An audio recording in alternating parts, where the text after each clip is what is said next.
Ada lubang dalam dengan berbagai ukuran di tanah. Hutan rimbun yang asli sudah tidak ada lagi. Terlebih lagi, ini adalah hasil ketika Xiao Chen menahan diri. Jika dia tidak melakukannya, separuh gunung itu akan lenyap. Mengingat kekuatan tubuh fisikku, bisakah aku mengeksekusi Return of the Azure Dragon? Xiao Chen bergumam. Xiao Chen telah mengalami secara langsung kekuatan teknik bela diri peringkat surga. Dulu ketika dia masih menjadi murid bela diri, dia berhasil membunuh seorang master bela diri dengan menggunakan teknik bela diri. Ini adalah bukti terbaik dari kekuatannya. Sekarang, kompetisi pemuda 5 negara. Jumlah ahli di sini sama banyaknya dengan jumlah awan. Setiap orang punya kartu asnya masing-masing. Jika dia bisa menggunakan kembalinya naga Azure sekali, dia akan lebih percaya diri. Sesaat sebelum fajar, Xiao Chen kembali ke kota penyegel naga dengan perasaan sangat bersemangat. Namun, kelelahan yang tak terbatas meluap dan menguasai dirinya. Dia tertidur segera setelah dia berbaring tanpa melakukan apapun.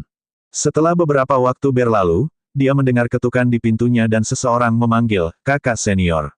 Akibat kebiasaannya yang biasa, dia segera terbangun.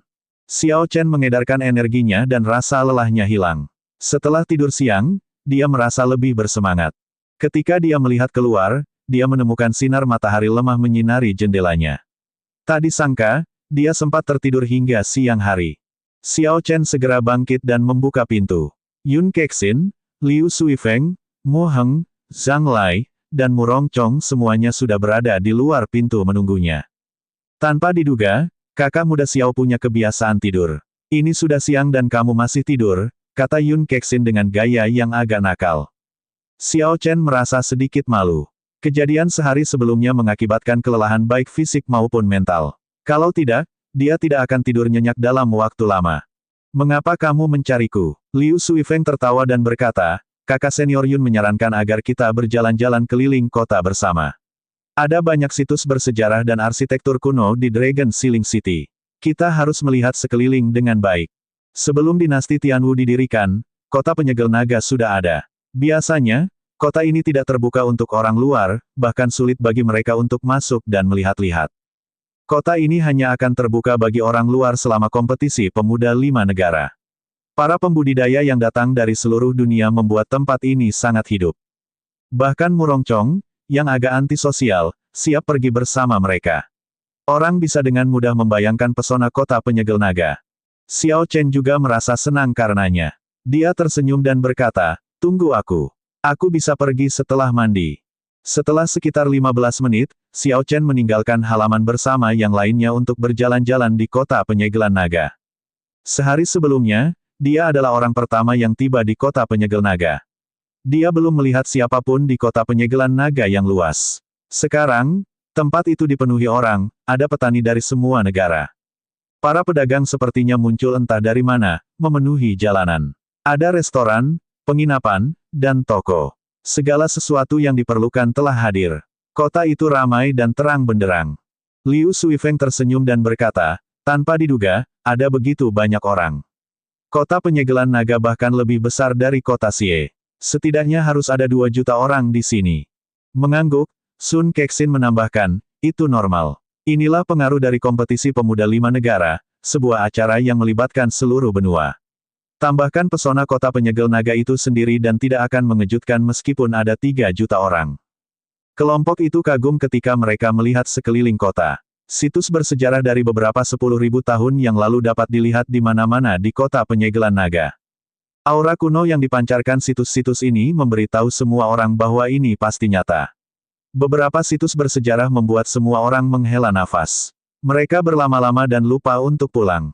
Bahkan ada beberapa kultivator yang memperoleh pencerahan di situs bersejarah tersebut, menerobos kemacetan yang telah menghambat mereka selama bertahun-tahun.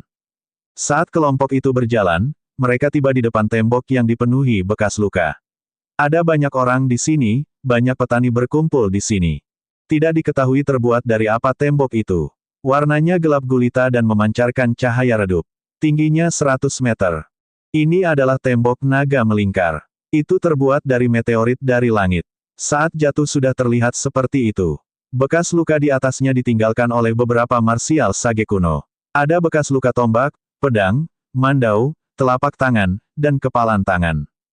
Hanya seorang ahli dengan naga ki sejati yang dapat meninggalkan bekas luka di dinding ini. Hehe, tembok naga melingkar ini sangat luar biasa. Pemilik tembok ini adalah seorang saudagar kaya. Dia saat ini memperkenalkan tembok itu kepada orang banyak dengan senyuman di wajahnya. Jika ada di antara kalian yang bisa menyentuh tembok naga melingkar selama 10 detik, aku akan segera memberikan siapapun yang melakukan 100.000 batu roh kelas medial. Semakin lama kamu bisa menyentuhnya, semakin banyak yang akan saya berikan. Setiap kali Anda menggandakan jumlah waktu selama 10 detik, saya akan menggandakan jumlah batu roh. Anda dapat mencobanya dengan harga 10.000 batu roh kelas medial. Ada garis panjang yang tergambar di tanah. Banyak pembudidaya yang melihat di blokir, berdiri 500 meter jauhnya. Mereka hanya bisa menatap tembok dari kejauhan. Benarkah itu? Selama aku bisa menyentuh dinding selama 10 detik, kamu akan memberiku 100.000 batu roh kelas medial. Itu pasti bohong. Bagaimana bisa ada hal yang begitu mudah? Beberapa petani tergoda. Mereka bisa mendapatkan 100.000 batu roh kelas medial jika mereka menyentuh dinding selama 10 detik, tapi bagaimana bisa sesederhana itu? Pedagang kaya itu tersenyum lebar hingga dia menyipitkan mata. Itu memang benar. Saya jamin itu. Saya dari Asosiasi Pedagang Wantong. Setidaknya kami memiliki kredibilitas sebesar itu. Asosiasi Pedagang Wantong adalah asosiasi pedagang terkemuka di negara jin besar. Itu berarti mereka adalah asosiasi pedagang terbaik di dunia. Itu tidak boleh palsu. Saya akan mencobanya. Seorang ahli pedang Raja Bela Diri tingkat medial melemparkan 10.000 batu roh tingkat medial. Kemudian, dia melangkah melintasi garis dan berjalan menuju dinding bekas luka yang hitam pekat. Bang! Sebelum kultivator itu bisa berjalan 100 meter, ekspresinya menjadi sangat tidak sedap dipandang. Kemudian, dia mengambil beberapa langkah lagi sebelum terjatuh dan muntah darah. Pemandangan yang aneh membuat semua orang tercengang, mereka merasa itu sangat aneh. Hal ini segera menenangkan para petani yang ingin mencobanya, mereka tidak lagi terburu-buru mengambil keputusan.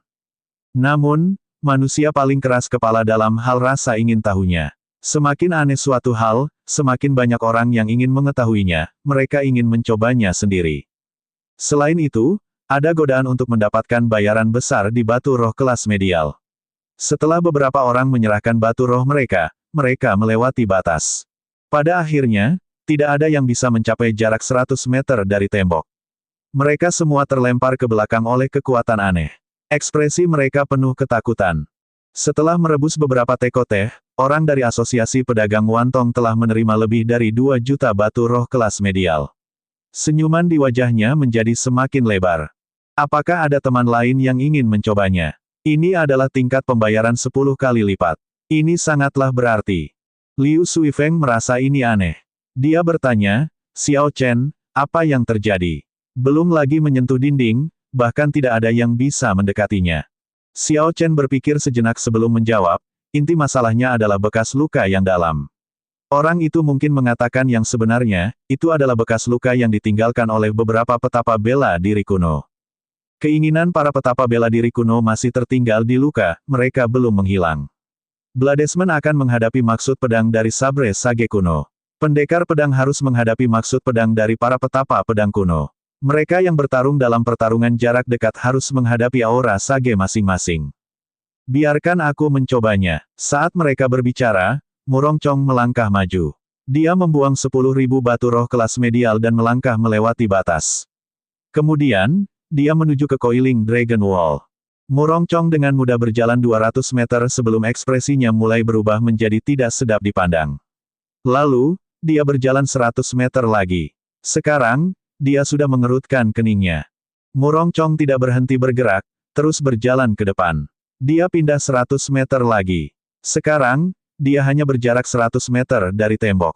100 meter dari tembok ada sebuah rintangan. Belum ada yang berhasil melewatinya. Ketika semua orang melihat Murongcong berhenti 100 meter dari tembok, mau tak mau mereka merasa gugup.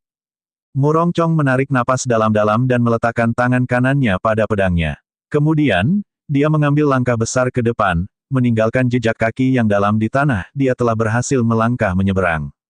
Dia telah berhasil. Orang ini sekarang berada kurang dari 100 meter jauhnya. Pantas saja dia jenius yang lolos ke arena pertarungan, bisik seseorang saat melihat liontin giok berbentuk naga tergantung di pinggang Murongcong. Saya ingin tahu apakah dia bisa terus berjalan. Setiap langkah yang diambil Murong Chong terasa sangat sulit. Dahinya dipenuhi keringat saat dia mendekati tembok naga melingkar selangkah demi selangkah. Tidak diketahui tekanan seperti apa yang dialami oleh Murong Chong. Jejak kaki di tanah menjadi semakin dalam. Dia hanya berjarak 10 langkah. Dalam 10 langkah lagi, dia akan bisa menyentuh Coiling Dragon Wall. Meski setiap langkah sulit, Murong Chong tidak berhenti. Jaraknya semakin memendek dan semua orang menjadi bersemangat. "Pak!" Murong Chong tiba-tiba berteriak dan mengambil langkah maju. Akhirnya, dia tiba di depan Coiling Dragon Wall dan mengirimkan serangan telapak tangan. Bang! Namun, Murong Chong hanya menyentuh dinding selama 1 detik ketika sebuah kekuatan tak berbentuk memantulkannya kembali. Dia memuntahkan seteguk darah dan memucat. Liu Suifeng dan yang lainnya dengan cepat bergegas maju dan membantu Murong Chong berdiri. Dia berkata, niat pedang para petapa bela diri kuno memang mengerikan. Meskipun Murong Chong telah bangkit kembali dalam keadaan yang menyedihkan, tidak ada yang mengejeknya karena lemah. Dia telah mencapai sesuatu yang tidak dapat dicapai oleh orang lain, mereka bahkan tidak berhasil mencapai jarak 100 meter dari tembok. Agar Murong Chong bisa naik dan menyentuh dinding, ini adalah bukti bahwa dia tidak lemah. Setelah itu, beberapa orang maju dan mencobanya. Dari grup tersebut, ada beberapa peserta yang lolos ke arena pertarungan. Namun, jarak terdekat yang mereka dapatkan hanyalah 10 meter dari tembok, mereka bahkan tidak bisa menyentuh Coiling Dragon Wall. Tembok naga melingkar yang aneh ini dan para petapa bela diri kuno misterius yang membuat bekas luka itu mengumpulkan sekelompok orang yang lebih besar. Namun, karena terdapat terlalu banyak preseden kegagalan, tidak ada seorang pun yang meremehkan keputusan untuk mengambil tindakan. Menarik, tahun lalu, saya mendengar Asosiasi Pedagang Wantong menemukan batu aneh dari langit. Tanpa diduga, itu ada di sini. Saya akan mencobanya. Suara dingin terdengar dan pendekar pedang berjubah biru perlahan-lahan membelah kerumunan. Ini adalah Liu Xiaoyun dari Sekte Pedang Salju Melayang. Dia adalah peserta peringkat ke-9 kompetisi pemuda 5 negara sebelumnya. Tanpa diduga, seseorang sekaliber ini datang untuk ikut serta dalam kegembiraan ini. Liu Xiaoyun dari Sekte Pedang Salju Melayang. Xiao Chen memiliki kesan tertentu padanya. Ketika dia berada di puncak, dia telah melihat kondisi es Liu Xiaoyun yang kuat. Dia juga mendengar bahwa Liu Xiaoyun telah mendapatkan tempat unggulan. Liu Xiaoyun memegang pedang biasa di tangannya saat dia berdiri di depan barisan. Ketika dia melihat banyak bekas luka dari berbagai senjata di Coiling Dragon Wall, dia menunjukkan senyuman menghina. "Kamu telah mati selama 10.000 tahun, namun kamu semua bertingkah misterius dan menakuti orang." Puh! Liu Xiaoyun mendorong dari tanah dan dia segera melesat ke depan sejauh 100 meter. Kemudian, dia mendorong tanah lagi, bergerak sejauh 200 meter lagi. Dalam sekejap mata, dia telah maju 300 meter. Ketika para penggarap di sekitarnya melihat ini, mereka semua berteriak kaget melihat kekuatan Liu Xiaoyun. Setelah Liu Xiaoyun menginjakkan kakinya, ekspresinya menjadi lebih berhati-hati. Pada saat ini, keinginan tajam di dinding naga melingkar terus-menerus menghantam jiwa dan jiwa bela diri miliknya. Liu Xiaoyun merasa seperti dia memasuki ilusi. Dia harus menghadapi niat pedang yang terbang dari seluruh langit dengan setiap langkah yang dia ambil. Dia harus menghancurkan semua orang sebelum dia bisa melangkah lebih jauh. Namun, dia tidak melambat sama sekali. Dia tidak meninggalkan jejak kaki yang dalam seperti yang dilakukan Murong Chong. Sebaliknya, dia tampak merasa nyaman. Ketika Liu Xiaoyun mencapai dinding, dia mengulurkan telapak tangannya, meletakkannya di dinding. Lalu, dia menutup matanya. 1 detik, 2 detik, 3 detik, 4 detik, segera, 10 detik berlalu. Tidak ada yang terjadi pada Liu Xiaoyun. Akhirnya, seseorang lewat. Saya mulai berpikir bahwa tidak ada seorang pun yang tahan menyentuh dinding selama 10 detik. Liu Xiaoyun cukup kuat. Sepertinya dia tidak akan kesulitan masuk 10 besar. Saat kerumunan berdiskusi, 10 detik berlalu. Suhu sekitar turun, embun beku terlihat jelas menutupi pakaian Liu Xiaoyun. Auranya juga keluar. Meskipun dia tidak bergerak, dia jelas sedang bertarung sengit, auranya menguat terus-menerus. Setelah 30 detik berlalu, Liu Xiaoyun masih belum bergerak. Tangannya tetap berada di dinding naga melingkar yang misterius itu. 40 detik, 50 detik, Liu Xiaoyun masih tidak bergerak. Namun, Pakaiannya sekarang membeku dan tembok naga melingkar yang tinggi tertutup es. Suhu lingkungan semakin anjlok. Setiap orang harus mengedarkan esensi mereka agar dapat bertahan. Apa sebenarnya yang ada di dinding itu? Tidak disangka Liu Xiaoyun harus sepenuhnya mengeluarkan kondisi esnya. Saya tidak bisa menanggung ini lebih lama lagi. Itu benar. Dingin sekali, sungguh dingin. Itu saja untukku. Saya harus mundur lebih jauh. Keadaan es Liu Xiaoyun sangat aneh. Pada awalnya hal ini tidak tampak luar biasa. Namun, setelah itu terbentuk secara diam-diam, kerumunan orang merasa bahkan tulang dan darah mereka mulai membeku, mereka tidak punya pilihan selain pindah. Meski cuaca jelas sangat dingin, dahi saudagar kaya itu dipenuhi keringat. Sekarang 50 detik. Itu berarti pedagang itu harus membayar Liu Xiaoyun 1/2 juta batu roh kelas medial, ini adalah sepertiga dari keuntungan yang dia peroleh hari ini. Hatinya tidak bisa menahan rasa sakit atas kehilangan ini. Xiao Chen memejamkan mata, dengan hati-hati merasakan ki dingin di tubuhnya. Ki dingin ini tidak berbentuk dan tidak memiliki jejak, begitu masuk ke dalam tubuh, ia menyatu dengan darah dan tidak dapat dipisahkan. Aneh, ini pertama kalinya aku melihat keadaan es setingkat ini, gumam Xiao Chen pada dirinya sendiri.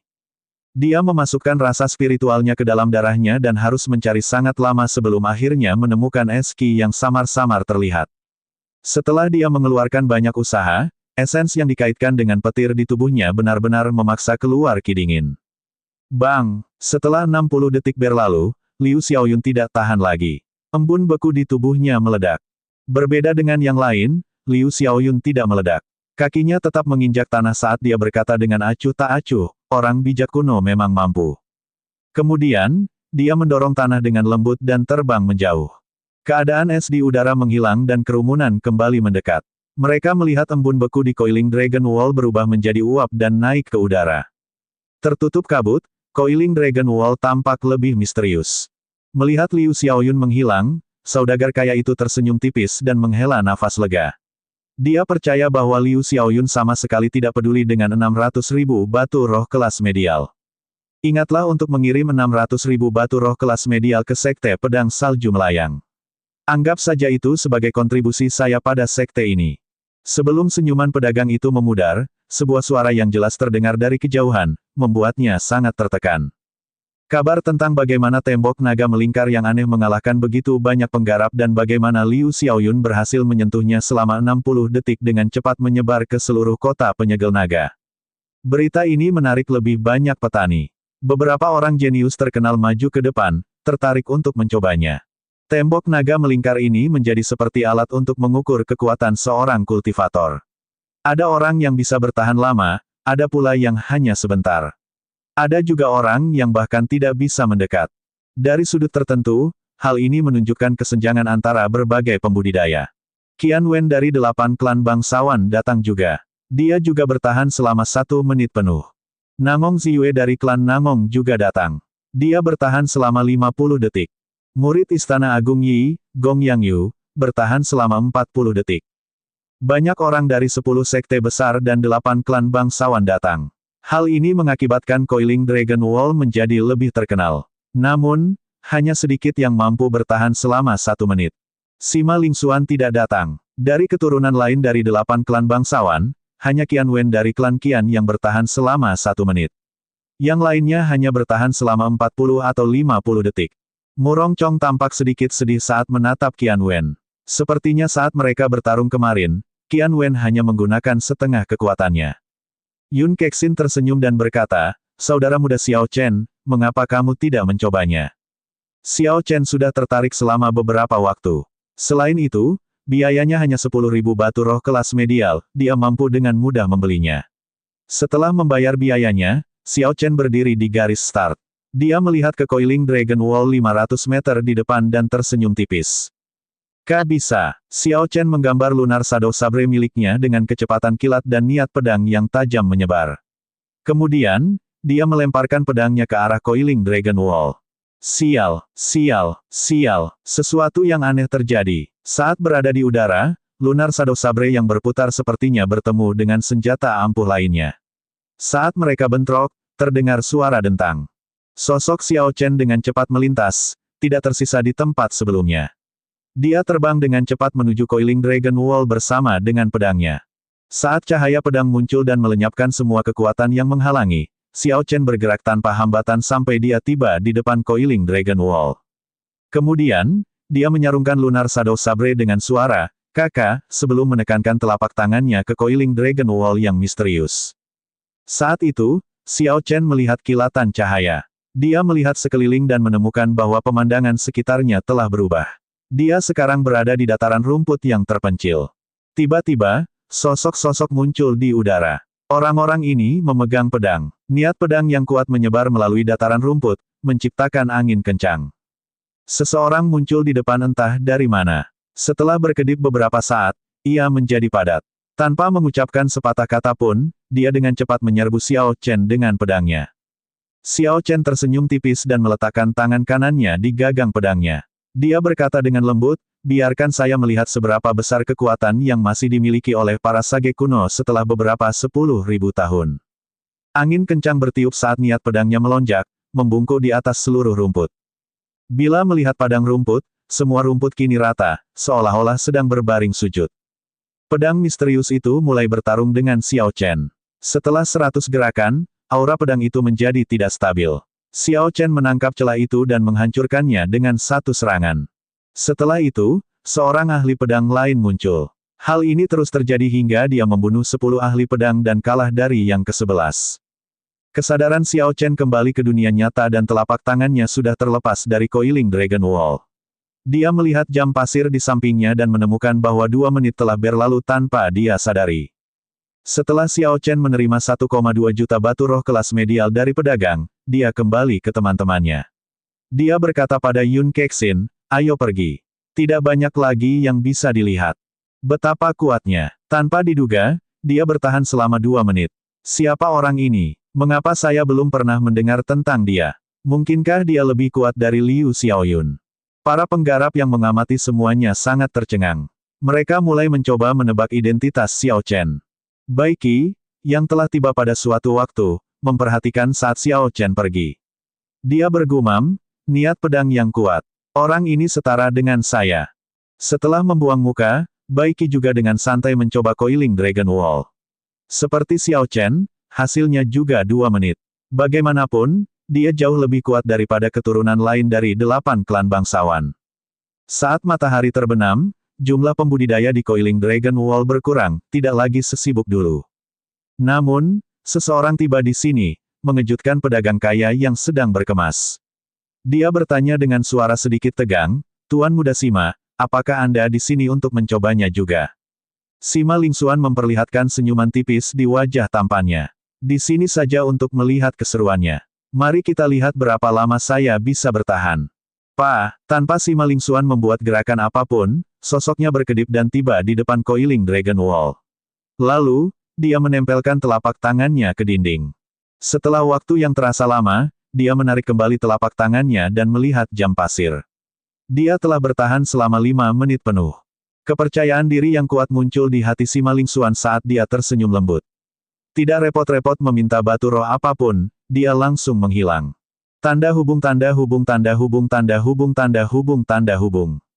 2 hari kemudian, malam tiba, menyelimuti kota penyegel naga dalam kegelapan. Di halaman paviliun pedang surgawi, Jiangqi dan para tetua lainnya mengumpulkan Xiao Chen, Yun Kexin, dan Murong Chong. "Kami akan memulai arena pertarungan besok.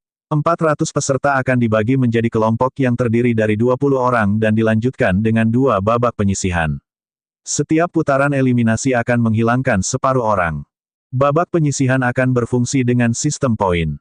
Di setiap babak, peserta harus melewati 20 pertandingan. Kemenangan sama dengan memperoleh 2 poin, kekalahan akan mengurangi 2 poin, dan hasil imbang akan memberi 1 poin. Setelah itu, 10 orang terbawah dari setiap grup akan tersingkir." Jiangqi menjelaskan aturan dan format kompetisi dengan sangat rinci kepada ketiganya. Setelah 2 putaran eliminasi, 100 sisanya akan melanjutkan pertarungan peringkat.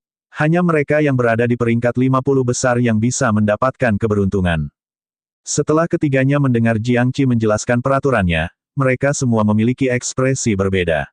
Yun Kexin terlihat agak santai. Meskipun Yun Kexin mengembangkan teknik budidaya peringkat surga, dia dibatasi oleh bakatnya. Sangat sulit baginya untuk sepenuhnya mengeluarkan keuntungan dari teknik budidaya peringkat surga. Terlebih lagi, dia sudah lama tidak mengolahnya. Yun Kexin masih seorang raja bela diri kelas tinggi dan belum berhasil menembus raja bela diri setengah langkah. Jika dia beruntung, dia mungkin bisa menyelesaikan 2 babak penyisihan. Namun, mustahil bagi Yun Kexin untuk masuk 50 besar dan memenangkan keberuntungan. Yun Kexin memahami hal ini dengan sangat baik. Jadi dia bisa melewatinya dan tidak mempermasalahkannya. Ekspresi Murong Chong agak muram. Dia saat ini adalah raja bela diri setengah langkah kesempurnaan kecil, seseorang yang dianggap bukan salah satu dari yang kuat ataupun yang lemah. Awalnya, Murong Chong cukup percaya diri dengan kekuatannya. Meskipun dia lebih lemah dari Xiao Chen, dia mengira akan mudah baginya untuk masuk 50 besar. Namun, setelah memasuki kota penyegel naga, dia menyadari bahwa pandangan dunianya terlalu sempit. Saat memperebutkan tempat unggulan, dia dipaksa mundur oleh Qian Wen dalam 5 gerakan. Dia bahkan tidak bisa bertahan selama 10 detik di Coiling Dragon Wall. Semua ini memberinya pemahaman yang lebih jelas tentang kekuatannya. Mengingat kekuatannya, dia seharusnya tidak memiliki masalah dalam menyelesaikan 2 babak penyisihan, kecuali jika ada kecelakaan, tentu saja, seperti terluka parah oleh seseorang di salah satu pertandingan. Namun, masih ada harapan bagi Murong Chong untuk mencapai 50 besar. Meski begitu, itu membutuhkan banyak keberuntungan. Adapun peringkat 20 besar, dia bisa melupakannya. Ini berarti bahwa Murong Chong menderita tekanan yang lebih besar. Ini adalah momen yang menguji kondisi mentalnya. Jika kondisi pikiran Murong Chong baik, itu tidak akan mempengaruhi kekuatannya. Bahkan, ia mampu mengubah tekanan menjadi motivasi. Jika kondisi mentalnya runtuh, kekuatannya akan menurun tajam dan dia bahkan mungkin gagal di babak penyisihan. Xiao Chen tetap tenang. Dia hanya punya satu tujuan dalam pikirannya, untuk terus menantang dan mengalahkan segala macam lawan. Baik itu babak penyisihan atau pertandingan peringkat, yang dia cari hanyalah mengeluarkan kekuatan penuhnya dan mengalahkan lawannya. Dia segera bertanya, apakah aturan untuk pemeringkatan sudah sesuai? Apakah seperti babak penyisihan yang dilakukan secara berkelompok? Jiang Qi menggelengkan kepalanya. Aturan pertandingan pemeringkatan berbeda setiap saat. Mereka akan memberitahu kami tentang aturan dan formatnya pada saat-saat terakhir. Masalah utamanya adalah kemungkinan kebocoran dan beberapa sekte mengetahui sebelumnya. Ini pernah terjadi sebelumnya dan berdampak negatif. Jadi, sejak saat itu, mereka hanya memberitahu semua orang tentang peraturan dan formatnya setelah babak penyisihan. Setelah itu, Jiang Qi terus menjelaskan aturan lainnya, seperti jika lawan menyerah, mereka harus segera berhenti menyerang. Jika mereka terus menyerang, kualifikasi mereka akan dicabut. Hal ini sama untuk setiap sekte dan klan bangsawan. Sima Lingxuan tidak terkecuali. Selain itu, seseorang tidak dapat menggunakan harta karun rahasia yang menyerang di arena. Maksimum 3 harta karun rahasia pertahanan dan tambahan dapat digunakan tetapi tidak lebih baik dari tingkat medial. Sekte besar dan sekte kecil memiliki jumlah sumber daya yang berbeda-beda. Jika mereka mau, para peserta sekte besar dapat melakukan yang terbaik untuk mendapatkan satu set lengkap harta karun rahasia kelas medial. Dengan seperangkat harta karun rahasia yang lengkap, akan mudah bagi mereka untuk menghancurkan peserta dari sekte kecil. Tentu pihak penyelenggara tidak akan membiarkan hal seperti itu terjadi. Sedangkan untuk senjata roh, tidak ada batasan. Lagi pula, setelah senjata digunakan dalam waktu lama, para pembudidaya akan mengembangkan perasaan terhadap senjata mereka. Jika seorang pendekar pedang atau ahli pedang dipaksa mengganti senjata, kekuatan mereka akan berkurang setidaknya 30%. Setelah Jiang Qi selesai, dia tersenyum tipis dan berkata, manusia melamar dan Tuhan yang menentukan. Anda hanya perlu melakukan yang terbaik dan tidak memberikan terlalu banyak tekanan pada diri Anda sendiri. Saya sudah sangat puas dengan hasil yang telah Anda capai. Ketika langit menjadi cerah, Jiang Qi memimpin kelompok paviliun pedang surgawi ke Wind Cloud Arena di tengah kota. Wind Cloud Arena terletak di bagian paling tengah kota. Dikelilingi oleh banyak tribun penonton. Penonton dalam jumlah besar sudah berdatangan, memadati bangku penonton dengan padat. Tempat duduknya disusun miring dari dalam keluar, memastikan semua orang dapat melihat arena dengan jelas. Brengsek, aku terlambat. Di luar dugaan, sudah tidak ada lagi ruang padahal kompetisi belum dimulai. Aku tidur terlalu lama, seharusnya aku tidak tidur. Sepertinya aku harus melewatkan hari pertama kompetisi. Sungguh menyedihkan. Menyerah saja. Saya dengar orang-orang di sana sudah menunggu sejak tadi malam, menunggu setidaknya 6 hingga 8 jam. Betapa malangnya. Kompetisi pemuda 5 negara ini mungkin akan menjadi salah satu yang paling menarik sejak dimulainya. Tidak kusangka aku tidak bisa menonton. Beberapa petani yang terlambat menghela nafas di pintu masuk. Mereka penuh penyesalan dan tampak sangat sedih. Adapun Xiao Chen dan yang lainnya, mereka tidak perlu khawatir. Mereka telah dialokasikan kursi peserta. Orang-orang dari sekte mereka bisa langsung masuk tanpa harus membeli tiket. Setelah Xiao Chen dan yang lainnya membuktikan identitas mereka, seorang petugas segera membawa mereka ke tempat duduk. Begitu rombongan sudah duduk, mereka langsung memeriksa Wind Cloud Arena di tengah. Itu adalah platform batu persegi panjang sehalus cermin. Luasnya beberapa ribu hektar, meliputi area yang luas. Tidak ada angin atau guntur. Selain sangat mulus, sepertinya tidak ada yang istimewa dari Wind Cloud Arena. Liu Suifeng berkata dengan kecewa, ini Wind Cloud Arena. Kelihatannya terlalu buruk. Selain itu, ini hanyalah satu platform, bagaimana 400 peserta akan berkompetisi. Huci, ledakan. Segera setelah Liu Suifeng berbicara, hembusan angin kencang menyapu arena dan guntur menderu. Angin bertiup dan awan berkumpul, terdengar seperti pasukan besar yang sedang berbaris. Suasana arena langsung berubah drastis. Arena besar itu perlahan bangkit. Setelah mencapai 10 meter, ia terbagi menjadi 20 ring duel. Ada pilar naga kecil di sudut ring duel. Rahang naga menyemburkan 2 berkas cahaya ungu dan putih. Lampu-lampu tersebut digabungkan untuk membentuk penghalang cahaya tebal, melindungi ring duel. Cahaya itu berkedip-kedip dengan listrik dan bergerak seperti angin. Penghalang itu dibuat dengan energi spiritual dari atribut angin dan petir. Yun Kexin memandang Liu Suifeng dan tersenyum. Mari kita lihat apakah kamu berani berbicara omong kosong lagi di masa depan. Liu Suifeng tersenyum malu dan menjawab, saya tidak berani melakukannya lagi. Tepat setelah saya mengatakan itu, arena menamparkan wajah saya. Jiang Qi menjelaskan, lapisan Wind Cloud Barrier itu mengandung Dragon Key. Tak seorang pun di bawah Martial Monarch dapat memecahkannya, tanpa menggunakan intisari. 20 ring duel adalah untuk 20 kelompok. Setelah Anda dibagi menjadi beberapa kelompok, Anda harus memeriksa ring duel mana yang ditugaskan kepada Anda. Kami akan mulai mengalokasikan kelompok. Silakan buat persiapan terakhir Anda. Setelah alokasi selesai, babak penyisihan pertama secara resmi akan dimulai. Penguasa kota-kota penyegel naga, Feng Shou, berkata dengan suara keras dari tribun, tempat penyelenggara kompetisi berada. Suaranya dipenuhi intisari dan semua orang yang hadir dapat mendengarnya dengan jelas. Xiao Chen memejamkan mata dan beristirahat, tidak memikirkan hal lain. Namun, dia tiba-tiba merasakan tatapan tidak bersahabat dan niat membunuh yang samar. Dia membuka matanya dan melihat ke arah pandangan itu. Dia menemukan Xie Ziwen sedang menatapnya dengan ekspresi jahat dari kursi paviliun bulan jahat. Xiao Chen segera kehilangan minat dan tidak peduli pada Xie Ziwen. Namun, dia terus mengawasi Bai Zhan yang duduk di samping Xie Ziwen. Melihat Xiao Chen tidak memperhatikannya, Xie Ziwen gemetar karena marah. Dia mengatupkan giginya sambil berkata, betapa penuh kebencian. Aku akan membiarkanmu tetap sombong untuk sementara waktu lebih lama. Orang-orang penguasa kota tiba di hadapan kelompok Xiao Chen dan menanyakannya sebelum memberinya sebuah tablet kayu.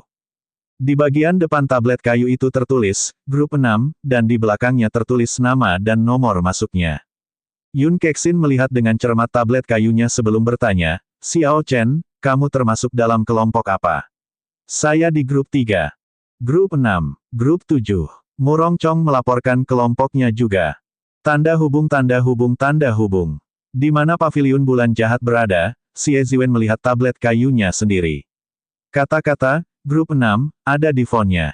Kemudian, dia menoleh ke Bai Zhan dan berkata, kakak senior, kamu termasuk dalam kelompok apa? Bai Zhan tampak sangat tenang. Dia berkata dengan acuh tak acuh, saya berada di kelompok 13. Kamu satu grup dengan Xiao Chen. Ekspresi Xie Ziwen berubah. Dia tidak menyangka akan melawan Xiao Chen secepat ini. Dia bertanya, apakah itu benar? Bai Zhan mengejek, ada apa? Apakah kamu takut? Tidak, hanya gugup. Namun, Bai Zhan mengabaikan kata-kata Xie Ziwen dan terus berbicara, kamu pasti akan menandinginya dalam 20 pertandingan cepat atau lambat. Anda bukan pasangan yang cocok untuknya. Selidiki saja dia untuk mengetahui semua kekuatannya. Lupakan tentang balas dendam, itu akan membuatmu kalah lebih parah lagi. Xie Ziwen tidak yakin tetapi ini adalah kakak laki-lakinya, jadi dia tidak berani membalas. Dia hanya bisa setuju. Saya akan mendengarkan nasihat kakak senior.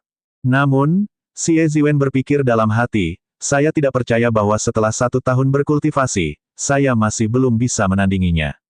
Hanya kebetulan dia mengalahkanku saat itu. Cincin duel yang ditujukan untuk grup 6 berada di tengah dan sedikit ke timur. Xiao Chen melihat dan melihat wasit sudah ada di sana. Wasitnya adalah seorang lelaki tua dengan kultivasi yang dalam dan aura yang berlarut-larut. Xiao Chen tidak bisa membedakan kultivasinya. Orang tua itu setidaknya adalah raja bela diri tingkat medial. Dia jelas bukan raja bela diri kelas rendah. Dengan kultivasinya, dia seharusnya bisa mengendalikan situasi di ring duel. 20 cincin duel berarti ada 20 raja bela diri tingkat medial. Dengan kekuatan seperti itu, penguasa kota-kota penyegel naga mungkin memiliki kekuatan lebih besar daripada beberapa sekte besar. Namun, kota penyegel naga biasanya ditutup. Penguasa kota tidak akan ikut campur dalam perebutan kekuasaan di benua itu. Selama puluhan ribu tahun, mereka mempertahankan netralitas mutlak, sehingga kekuatan lain tidak akan curiga dan iri pada mereka. Pertandingan segera dimulai. 2 peserta dari kelompok 6 maju. Yang satu menggunakan pedang dan yang lainnya menggunakan pedang. Mereka berdua adalah raja bela diri kelas medial puncak. Agar mereka menonjol dari 10.000 orang jenius di benua ini, mereka jelas mengembangkan teknik budidaya dan teknik bela diri yang baik. Pertarungan keduanya sangat memukau. Bagi para petani biasa, ini cukup menarik, mereka tidak akan menganggapnya membosankan. Tentu saja, di mata Xiao Chen, itu akan membosankan. Keduanya lebih lemah darinya dalam 2 tingkatan. Selain itu, dari segi teknik, tidak ada yang memberikan kesan yang luar biasa. Setelah 200 gerakan, kultivator yang menggunakan pedang itu mengirim pedang lawannya terbang dan meletakkan pedangnya di leher lawannya. Pemenangnya sudah ditentukan. Pemenangnya adalah nomor 1, kamu mendapat 2 poin, kata wasit grup 6 dengan ekspresi tenang. Setelah itu, nomor 3 dan nomor 4 dari kelompok 6 naik. Kali ini, yang satu adalah raja bela diri tingkat tinggi dan yang lainnya adalah seorang kultivator yang baru saja maju ke raja bela diri tingkat tinggi. Ada perbedaan yang signifikan dalam budidaya. Tidak banyak orang yang memiliki ekspektasi terhadap pertandingan ini. Setelah 50 gerakan, nomor 3 yang lebih kuat mengalahkan nomor 4. Pertandingan berikutnya, nomor 5, Xie Ziwen, melawan nomor 6, Zhong Liang. Xiao Chen sedikit terkejut. Dia tidak menyangka akan bertemu Xie Ziwen secepat ini. Namun, mereka sekarang tidak lagi berada pada level yang sama, dia tidak perlu terlalu memperhatikan Xie Ziwen. Xie Ziwen tersenyum dingin dan melompat ke udara, langsung terbang ke ring duel. Wasit grup 6 menunjuk dan Wind Cloud Barrier terbuka, memungkinkan dia mendarat di dalam ring duel. Zhong Liang memberi hormat dengan tangan ditangkupkan dan berkata, saya Zhong Liang dari gerbang 7 tinju negara Xia besar. Mohon berikan saya bimbingan. Xie Ziwen berkata dengan nada menghina, gerbang 7 tinju. Dari mana asal sekte kecil ini? Saya tidak pernah mendengarnya. Hentikan omong kosong itu. Ayo mulai. Terima serangan telapak tanganku. Dia mengirimkan serangan telapak tangan, berteriak, 1000 telapak tangan menyala. Semua energi yang disebabkan oleh api segera melonjak dan ribuan pohon palem yang menyala muncul entah dari mana.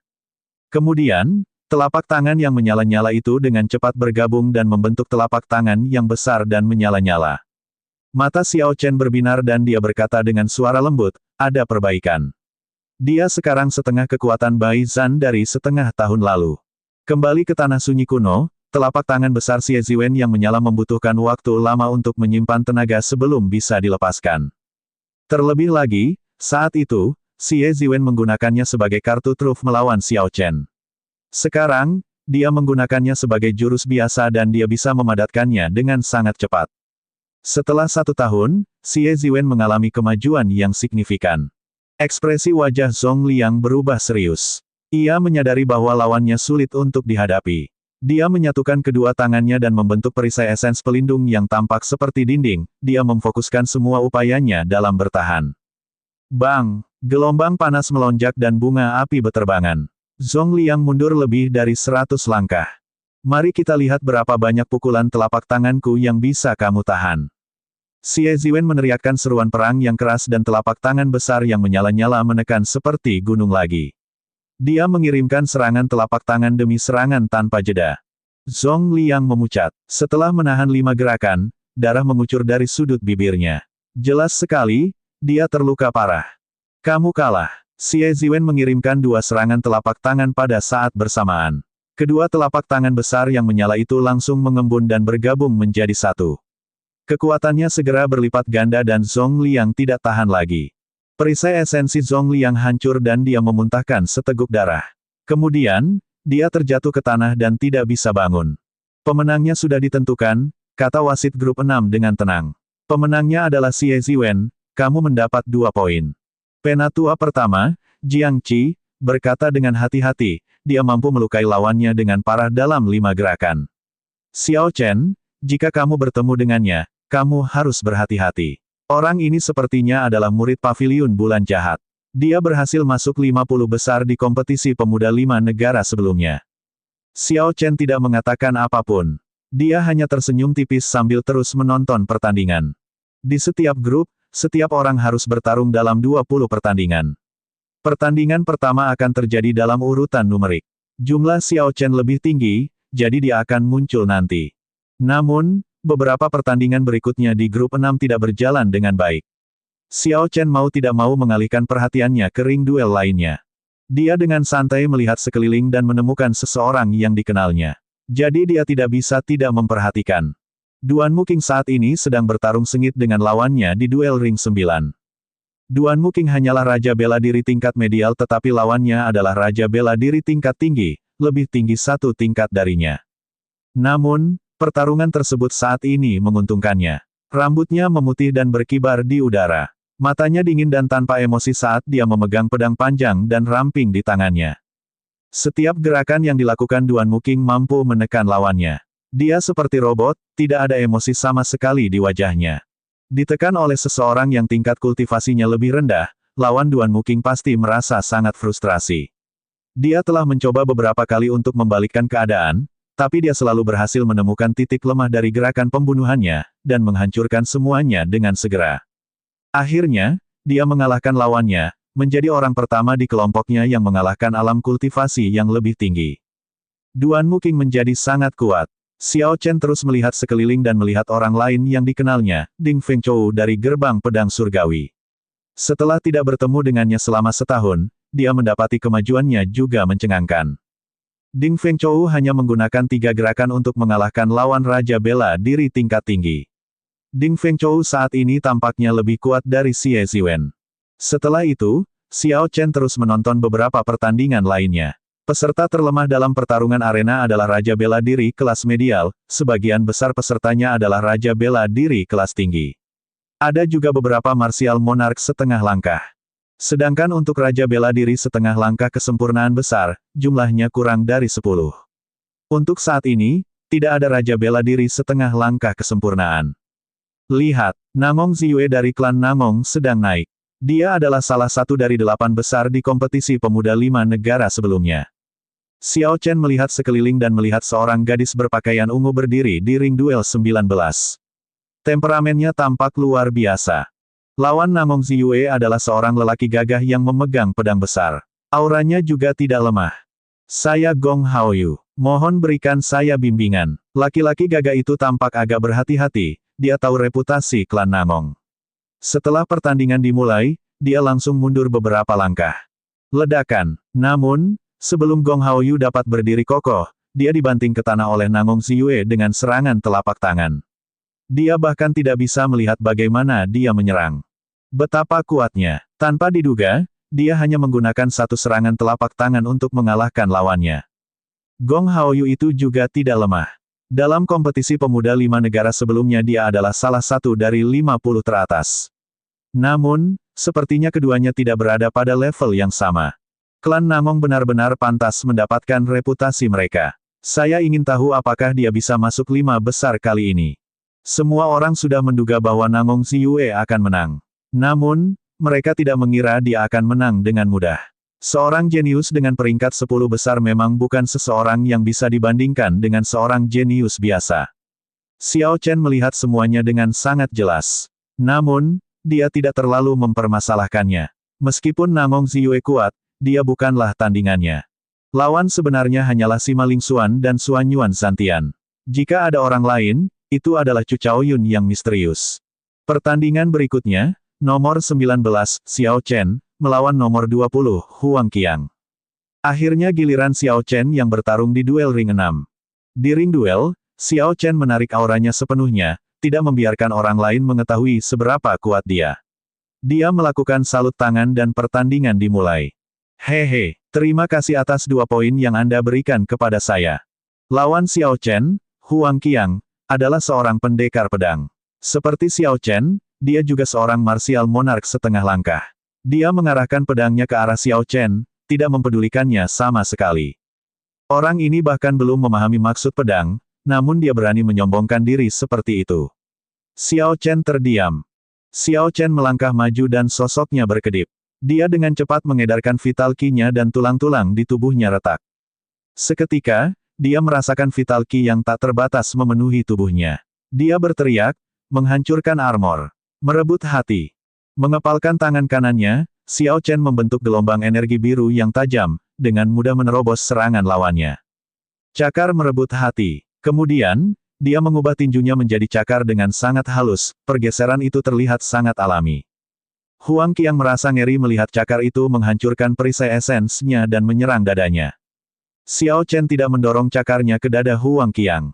Dia segera mengusap tangannya dan mendorong dada Huang Qiang dengan punggung tangannya. Kekuatan besar itu menghantam Huang Qiang dengan ganas ke dalam penghalang. Xiao Chen dengan mudah mengalahkan musuhnya dengan 1 tangan dan 1 cakar, tidak ada yang mewah sama sekali. Tinjunya adalah Breaking Armor Fist, yang berfungsi untuk menghancurkan pertahanan. Cakar itu adalah cakar yang merebut hati. Cakarnya menjadi sekuat Frost Iron, kaku dan terbuat dari logam. Itu bisa dengan mudah menembus ke dalam hati. Wasit grup 6 tercengang. Pertandingan di arenanya berakhir dengan sangat cepat. Orang lain tidak bisa melihat alam budidaya kedua orang ini. Namun, dia jelas bahwa keduanya adalah raja bela diri setengah langkah kesempurnaan kecil. Kesenjangan di antara mereka tidak besar. Awalnya, wasit mengira posisi teratas di ring duelnya akan diambil oleh Xie Ziwen. Sepertinya dia harus memikirkan kembali hal ini. Xiao Chen ini tidak lebih lemah dari Xie Ziwen. Pemenangnya adalah nomor 19, Xiao Chen. Anda mendapat 2 poin. Wasit mengumumkan hasilnya dengan suara nyaring. Lalu, dia memandang Xiao Chen. Pemuda ini mungkin lebih kuat dari yang dia kira. Di tribun penonton pribadi di timur, 10 pemuda dengan santai menonton pertandingan di 20 ring duel. 10 orang ini merupakan unggulan peserta kompetisi pemuda 5 bangsa ini. Mereka tak harus menjalani babak penyisihan pertama. Unggulan pertama, Sima Lingxuan, tidak harus menjalani babak penyisihan dan bisa langsung mengikuti pertarungan peringkat. Satu-satunya peserta unggulan perempuan, Yue Chenxi, menonjol di antara 10 peserta. Di masa lalu, peserta yang diunggulkan biasanya berasal dari 8 klan bangsawan. 2 tempat tersisa akan diberikan kepada 2 dari 10 sekte besar. Namun, dalam kompetisi pemuda 5 negara ini, 3 peserta dari 10 sekte besar berhasil mendapatkan tempat, Gong Yang Yu dari Istana Yi tertinggi, Liu Xiaoyun dari Sekte Pedang Salju Melayang, dan Yue Chenxi dari Sekte Langit tertinggi. Ketika Yue Chenxi melihat Xiao Chen mengalahkan lawannya dalam 2 gerakan, matanya berbinar, senyum cerah muncul di wajahnya yang lembut. Xiao Chen, memang, kamu tidak mengecewakanku. Kali ini, kamu akan bisa membuatku berusaha sekuat tenaga. Babak penyisihan pertama berlanjut. Pada hari pertama, setiap peserta harus menjalani 20 pertandingan. Dengan pertarungan berintensitas tinggi, ini bukan hanya ujian kekuatan para peserta tetapi juga kemampuan mereka menahan tekanan. Yun Kexin, yang telah menyelesaikan pertandingan pertamanya, berjalan kembali dan tersenyum pada Xiao Chen.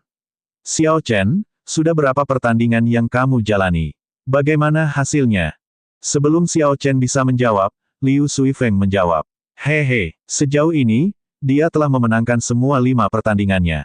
Terlebih lagi, dia bahkan tidak menghunus pedangnya, sama seperti kakak senior Yun.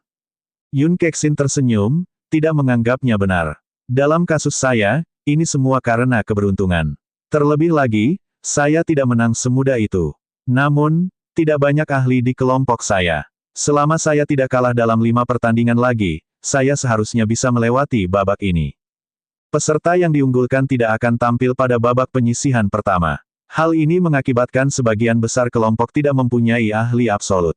Begitu pula dengan grup 6 dan grup 3, di mana masing-masing Xiao Chen dan Yun Kexin berada. Namun, ada beberapa kelompok kematian. Kelompok-kelompok ini memiliki banyak ahli seperti Bai Zhan, Nangong Ziyue, atau Xuan Yuan Santian. Jika seorang jenius biasa ditempatkan dalam kelompok seperti itu, mereka akan mengalami pengalaman yang menyedihkan. Sayangnya, Murong Chong termasuk dalam salah satu kelompok tersebut. Liu Suifeng berbisik, Murong Chong telah kembali. Dia kalah dalam pertandingan lain. Dia sudah kalah dalam 2 pertandingan. Ketika Murong Chong kembali dan melihat Xiao Chen dan Yun Kexin, dia tidak bisa menahan senyum pahit. Aku sangat ingin bertukar grup dengan kalian berdua. Ada banyak sekali ahli di kelompok saya. Melihat Murong Chong begitu riang, Xiao Chen tahu bahwa Murong Chong sudah melepaskannya. Dia berkata, kamu tidak lemah. Di mata orang lain, Anda juga sulit untuk dihadapi. Selama kamu bisa tampil seperti biasa, kamu pasti bisa menyelesaikan ronde pertama. Murong Chong menjawab, saya tahu. Mari bekerja keras bersama. Mari kita coba mengajak semua orang ke dalam pertarungan peringkat. Yun Kexin mengangguk dan berkata, pasti. Mu Heng dan yang lainnya juga tertawa dan berkata, saya harap kalian semua sukses membawa kejayaan ini ke paviliun sahabat surgawi kami. Ketika penatua pertama, Jiang Qi, melihat pemandangan ini, dia menunjukkan senyuman tak terkendali sambil mengangguk sedikit. Pertandingan berikutnya, Jin Dabao melawan Ling Feng, seorang wasit tua di ring duel 15 mengumumkan. Mungkinkah si gendut ini juga ikut serta dalam kompetisi pemuda 5 negara? Mengingat kekuatannya, dia berani mengambil bagian tanpa bisa menggunakan harta karun rahasianya. Liu Suifeng tertawa keras dan berkata, orang ini bahkan tidak malu untuk berpakaian seperti itu. Xiao Chen memendam keraguan dan memandang dengan penuh minat. Dia agak penasaran seberapa kuat lemaknya sekarang. Saya Ling Feng dari Paviliun Bulan Jahat. Tolong berikan saya bimbingan Anda. Ling Feng memberi hormat dengan tangan ditangkupkan. Jin Dabao ditutupi dengan mutiara dan ornamen mahal lainnya. Dia memegang kipas lipat emas di tangannya sambil tersenyum. Paviliun Bulan Jahat, itu adalah salah satu sekte besar. Adikku, bagaimana kalau kamu membiarkan Tuan Gendut ini melakukan 2 gerakan terlebih dahulu? Dari penampilanmu yang tampan dan auranya yang perkasa, kamu pasti menjadi salah satu favorit untuk 10 besar. Selain itu, Anda berasal dari sekte besar. Seharusnya tidak ada masalah membiarkan Tuan Gendut ini melakukan 2 gerakan terlebih dahulu, kan? Para murid sekte besar semuanya sangat bangga. Ketika Ling Feng mendengar lawannya menghisapnya, dia merasa sangat baik. Namun, Ling Feng tetap memasang wajah poker face sambil tersenyum lembut. Itu bukan masalah. Anda dapat melakukan 2 gerakan terlebih dahulu. Buat perubahan Anda. Itu hanya 2 gerakan, itu akan berlalu dengan sangat cepat. Ling Feng masih cukup percaya diri. Jin Dabao terkekeh dan mengacungkannya. Kamu sangat berani. Sebuah sekte besar benar-benar pantas mendapatkan reputasinya. Pantas saja Anda berani berusaha memperebutkan 10 besar. Tuan Gendut ini akan datang. Bang, bang, bang. Si gendut memiliki perut yang gemuk dan paha yang tebal. Jika beratnya tidak 100 kg, setidaknya ia berusia 90. Saat dia berlari, lemaknya berkibar-kibar. Cincin duel itu sepertinya tidak mampu menahan bebannya, setiap langkah yang diambilnya sangat keras. Ini tampak sangat lucu di mata Ling Feng. Dia mulai tertawa di dalam hatinya. Dia bertanya-tanya, bagaimana si gendut ini bisa lolos dari babak kualifikasi. Setelah berlari dengan cara yang lucu, Jin Dabao tiba dalam jarak 20 meter dari Ling Feng. Seperti yang Ling Feng nyatakan sebelumnya, dia tidak menyerang tetapi membiarkan si gemuk mendekat. Ketika Jin Dabao mencapai jarak 10 meter dari Ling Feng, dia tiba-tiba berakselerasi 5 atau 6 kali lipat, meninggalkan bayangan sosok gemuk dan mempesona semua orang. Dia menyingkirkan kipas lipatnya dan dengan membalikkan tangan kanannya, tutup peti mati berwarna emas berkilauan keluar dari cincin spasialnya dan muncul di tangannya. Hehe, makanlah tutup peti mati dari tuan gemuk ini. Ling Feng merasakan bahaya yang tidak bisa dia jelaskan. Saat dia hendak menarik senjatanya, dunia sekitarnya mulai berputar. Tanpa diduga, hukum alam berubah. Bunyi, gedebuk, yang tumpul dan berat terdengar saat tutup peti mati, yang beratnya tidak diketahui, menghantam murid elit Paviliun Bulan Jahat dengan ganas. Juga tidak diketahui seberapa besar kekuatan yang diberikan Jin Dabao dalam serangan beratnya. Ling Feng segera jatuh ke tanah dan tidak bisa bangun lagi. 1 detik yang lalu, semua orang menertawakan gerakan lucu Jin Dabao. 1 detik kemudian, situasi di ring duel berbalik. Jin Dabao mengembalikan tutup peti mati ke dalam cincin spasialnya. Lalu, dia membuka kipas lipat emasnya yang berkilauan. Dia mulai mengipasi dirinya sendiri dan menggelengkan kepalanya, berkata, sampah sekali. Ia bahkan berani mengatakan sedang bersaing memperebutkan 10 besar. Kaum muda saat ini semakin arogan, mereka sama sekali tidak tahu bagaimana menjadi rendah hati. Jin Dabao bertindak benar membuat para tetua paviliun bulan jahat ingin muntah darah. Si gendut telah dengan jelas mengucapkan kata-kata itu, namun dia memutarbalikkan keadaan dan membuatnya sedemikian rupa sehingga murid paviliun bulan jahat itu terlalu sombong dan dia telah memberinya pelajaran. Murid paviliun Evil Moon, jika kamu bertemu orang ini, jangan katakan apapun. Pukul saja dia, bahkan jika dia mati, itu tidak masalah, kata penatua pertama paviliun bulan jahat dengan ekspresi marah. Kemenangan jatuh ke tangan Jin Dabao. Anda mendapat 2 poin. Wasit agak terperangah, tapi dia tetap mengumumkan hasilnya. Jin Dabao menyingkirkan kipas lipatnya dan terkekeh. Dia berbalik dan melambaikan tangannya ke arah penonton. Terima kasih, semuanya, atas dukungan Anda. Tuan gendut ini akan terus berjuang. Saya adalah tuan muda dari Asosiasi Pedagang Raja Wali Emas. Jika Anda ingin berbisnis, Anda bisa datang dan mencari saya langsung. Saya akan memberi Anda diskon 20%. Sebelum Jin Dabao pergi, dia tidak lupa mengiklankan Asosiasi Pedagang Raja Wali Emas miliknya. Sepertinya semuanya sudah diduga. Lemak ini benar-benar tidak tahu malu. Ini terlalu tidak tahu malu. Orang-orang di paviliun bulan jahat mungkin menangis sekarang. Para penggarap di tribun penonton semuanya mengutuk atau tertawa. Mereka mengasihani orang-orang paviliun bulan jahat. Ketika Xiao Chen melihat adegan ini, dia tidak bisa menahan tawa juga. Namun, inilah warna asli si gemuk. Jika dia tidak tahu malu, dia bukanlah Jin Dabao. Saat pertandingan di duel ring 6 berakhir, wasit langsung berseru, pertandingan selanjutnya, Xiao Chen melawan Xie Ziwen. Bai Zhan memandang Xie Ziwen yang bersemangat dan berkata, ingat apa yang saya katakan. Tarik saja semuanya dan buat dia mengungkapkan kekuatannya. Setelah itu, kamu baru bisa mengaku kalah. Xie Ziwen merasa tidak yakin. Jadi dia dengan santai menjawab sambil mendengus dan bergegas menuju ring duel. Xie Ziwen adalah murid jenius dari paviliun bulan jahat, nomor 2 setelah Bai Zhan. Pada kompetisi pemuda 5 negara sebelumnya, ia menduduki peringkat 47. Dia dianggap sebagai salah satu ahli langka di kelompok 6. Xiao Chen adalah bintang baru di grup 6. Dia telah bertarung dalam 5 pertandingan dan memenangkan semuanya dengan luar biasa. Pertarungan antara keduanya dianggap sebagai pertarungan para raksasa. Hal itu menarik perhatian beberapa orang. Di atas ring duel, Xie Ziwen memandang Xiao Chen dengan ekspresi menyeramkan. Dia berkata dengan suara dingin, Xiao Chen, ingat apa yang aku katakan. Cepat atau lambat, aku akan menginjak-injakmu di hadapan semua orang. Xiao Chen mengeluarkan Lunar Shadow Sabre dari universe ring miliknya dan tersenyum. Saya khawatir Anda akan kecewa. Jika Xiao Chen terus menggunakan pertarungan jarak dekat, mengalahkan Xie Ziwen akan memakan banyak waktu. Dia ingin mengakhiri pertarungan ini dengan cepat, jadi dia tidak lagi bermaksud menyembunyikan kekuatannya. Tidak ada gunanya berbicara terlalu banyak. Buat perubahan Anda seharusnya merasa terhormat. Anda berhasil membuat saya menggambar Lunar Shadow Saber saya. Banyak penggarap di tribun penonton terkejut. Pada pertandingan sebelumnya, Xiao Chen hanya menggunakan tubuh fisik dan teknik pertarungan jarak dekat untuk bertarung. Kecakapan tempur kuat yang dia tunjukkan sudah cukup untuk membuat mereka takjub. Hebatnya, teknik pertarungan jarak dekatnya hanyalah metode serangan tambahan. Identitas aslinya adalah seorang ahli pedang. Xiao Chen ini telah menyembunyikan dirinya secara mendalam.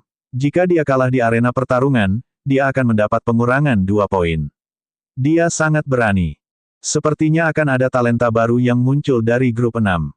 Haha, kita tunggu sampai dia mengalahkan Xie Ziwen dulu. Jika dia kalah, itu berarti dia tidak kuat.